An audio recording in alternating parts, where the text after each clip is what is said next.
En France, la chanson de Noël la plus connue, c'est Petit Papa Noël. Et aussi incroyable que ça puisse paraître, à l'origine, cette chanson ne parle pas vraiment de Noël. La version qu'on connaît tous, c'est celle de Tino Rossi, sortie en 1946 dans le film Destin. Petit Papa Noël,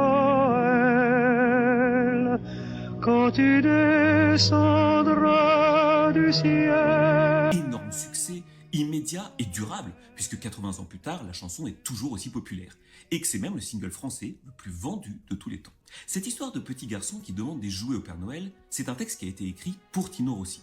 À l'époque, il cherchait un chant de Noël à ajouter à son répertoire, et on lui a donc proposé cette chanson qui avait été composée 2 ans plus tôt, qui s'appelait déjà Petit Papa Noël, mais dont les paroles étaient sensiblement différentes. Je vous en lis un extrait, et souvenez-vous, on est en 1944. Dans son lit, un petit garçon, en souriant, dit « Je voudrais, maman, si tu le permettais, avant d'éteindre la lumière, faire une dernière prière. Petit Papa Noël, je voulais, c'est naturel, te demander de beaux soldats que j'aurais conduits au combat.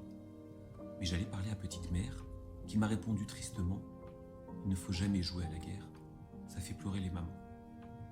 Petit Papa Noël, quand tu descendras du ciel, pour que maman ne pleure pas, ne m'apporte pas de soldats.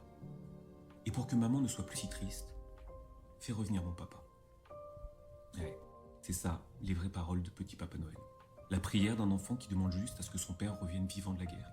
Et je trouve ça vraiment triste que, 80 ans plus tard, ce texte soit plus que jamais d'actualité. Désolé, je vois bien que j'ai un peu plombé l'ambiance, mais maintenant au moins, vous savez. Sully t'emmène dans son univers, un voyage virtuel, une échappée sans frontières. VR chatte son terrain, un jardin enchanté, elle t'offre une escapade, un moment privilégié.